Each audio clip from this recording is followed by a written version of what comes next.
it almost ended and ruined their career. They almost never made it past that.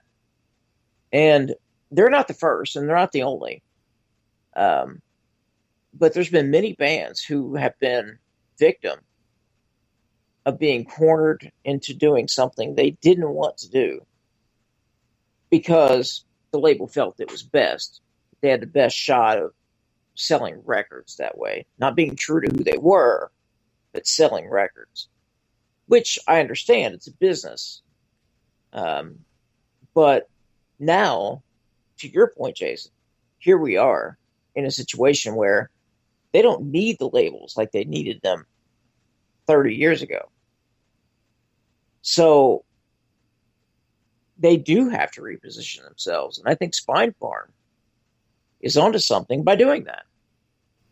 No, I think, what's funny is I really want to hear this album. It'll definitely be on the next episode based on when this comes out. That and a Seventh Wonder's live performance in Atlanta, of course, will be out then too. So I'll tell you right now, those are two reviews we'll be doing on next episode, that I can say. But the one track off of the album that's coming out here in a couple days is, to me, I've always, and I love Airborne for who they are. I know that many people have grouped them to be a very AC/DC-like band, and that's fine by me because I have no problem. Wear your influences on your sleeve, dude, and rock out. I don't care. But whatever the name of the single is, and I'd be lying to you if I could tell you off the top of my head, but I remember checking out a video they did maybe about a month or so ago. Right. And I was like, it's good, but it doesn't sound like Airborne to me. And it's funny that you're saying what you're saying about, the production piece of it and who produced it and, where they recorded it and just how everything sounds, or, just a different experience for them. And it sounds like, at least musically, based on just the one track, unfortunately, that's all I've heard. I'm wondering if we can expect more of that on the album. I can't wait to hear it. Well, that'll definitely be something we review here on the next episode for sure.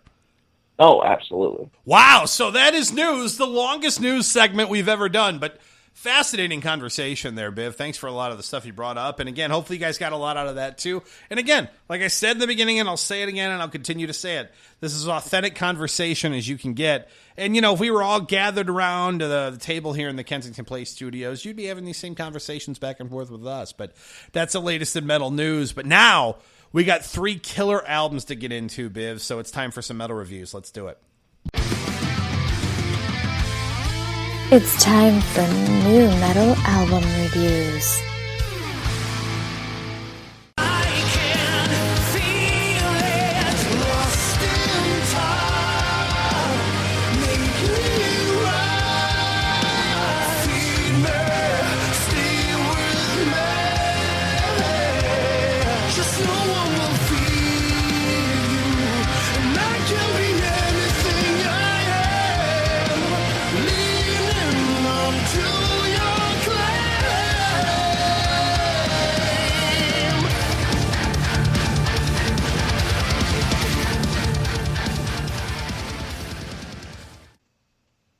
That was Ghost of Insanity off of DGM's most recent album, The Passage. Of course, there's many tracks you could pick from this album as one that we would play for you. But Ghost of Insanity is a great, great track off of the album. Also has Tom England, of course, from Evergrey, who we reviewed in the last episode. And, my history with DGM goes back to about 2007. When I heard actually like on this metal sampler kind of, if you like Symphony X, you'll like DGM. You know how Amazon or Spotify all do that. And I heard Frontiers off of the album Different Shapes, and this is when Titatani was actually the vocalist for DGM. And then right after that, when you saw Frame and other albums that they've done since then, where they've had Mark Basile, who is one of my favorite vocalists in metal, definitely my top 10. I love his sound. Definitely took the band to an entirely different heights for me. And so this is one of the releases of 2016 that I was most looking forward to reviewing and listening to in its entirety. I have lots and thoughts of opinions on this, but before I go any further, I'm going to kick it over to Biv to get his thoughts on DGM's most recent album, The Passage. Biv, what'd you think, man? Well, I know that you and I had talked briefly about this, not in a lot of detail. But one of the things I said to you at that time, after listening to it once, now I think this was when we were in Chicago at the show, was that I felt as though DGM went everywhere, but yet nowhere at the same time. In other words, they were all over the place with no direction. And I'm going to recant that. And I'm going to recant that because I've listened to it a few more times since then. And I'm going to say I wasn't quite ready for that yet. I wasn't there. And what I mean by that is, this takes several listens to really understand the complexities, the layers, many, many layers of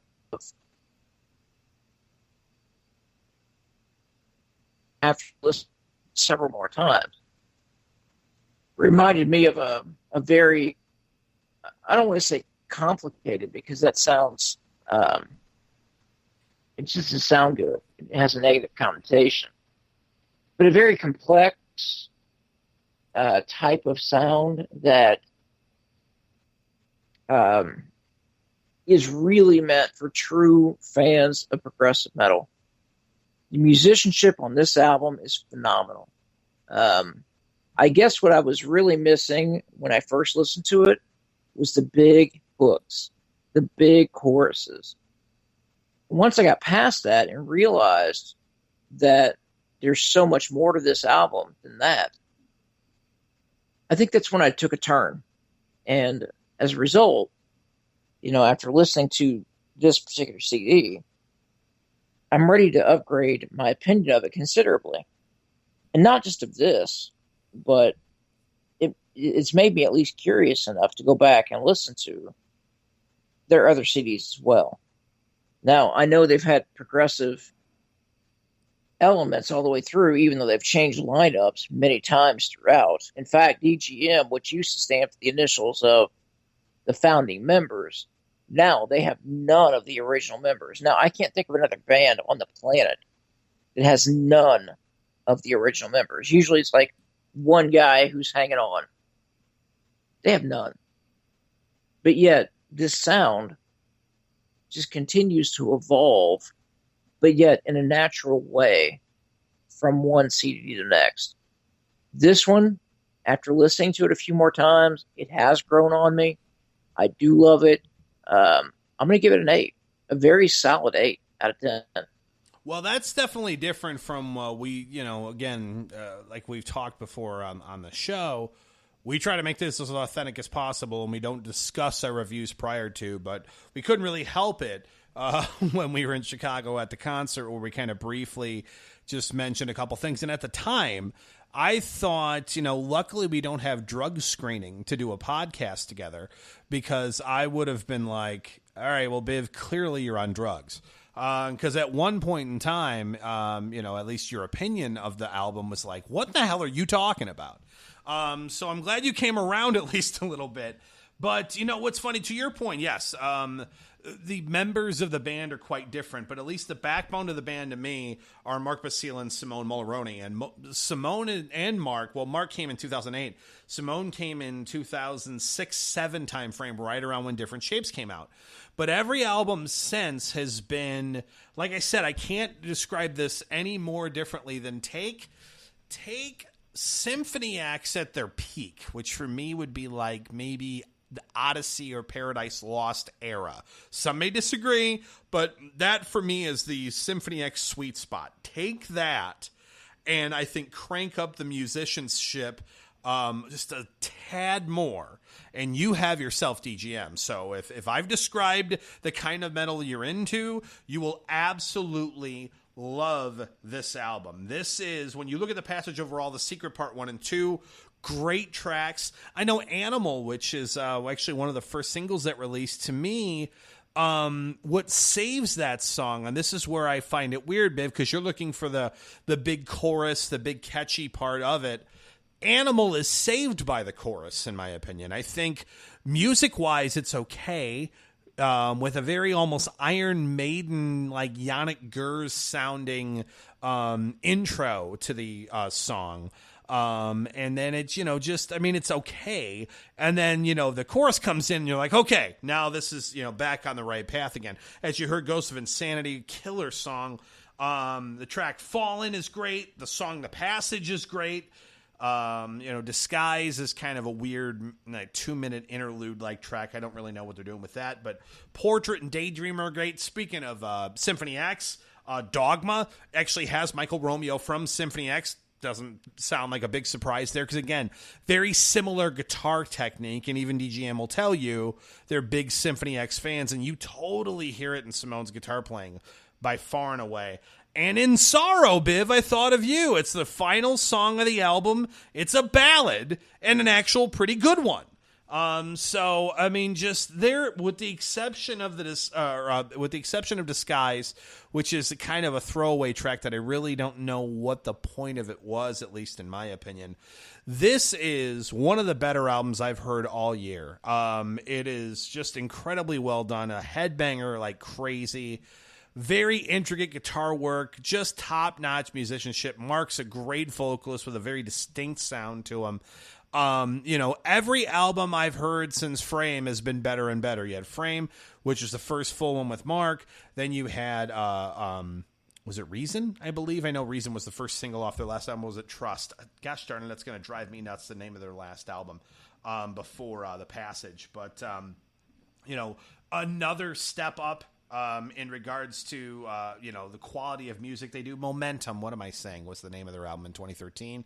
And then this is The Passage. Every single one has raised the bar, and I don't know how you get much higher than this. So, ladies and gentlemen, I want to present to you the now second album, and according to Metal History, at least according to Jason, that gets an absolute perfect score from me.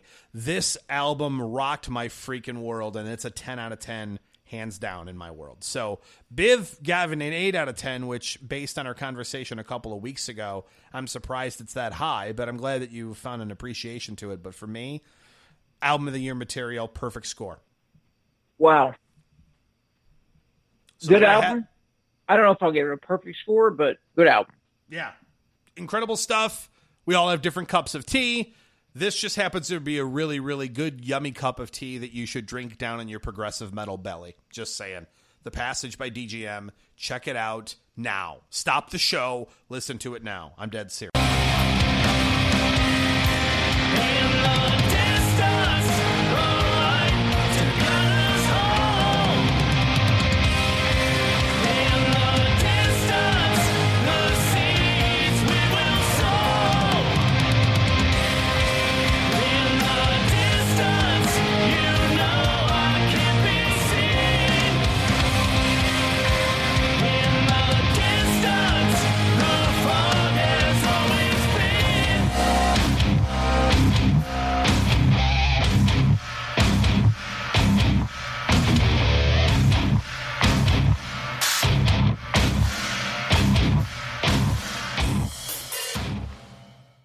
That was Crashing Waves from Imminent Sonic Destruction off of their most recent album, Triumphia.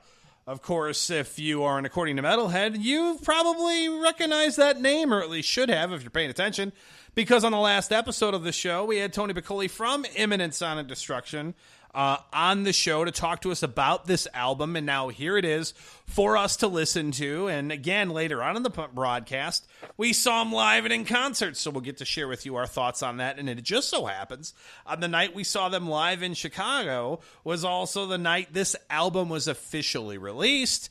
And what an album it is. Really, really impressed.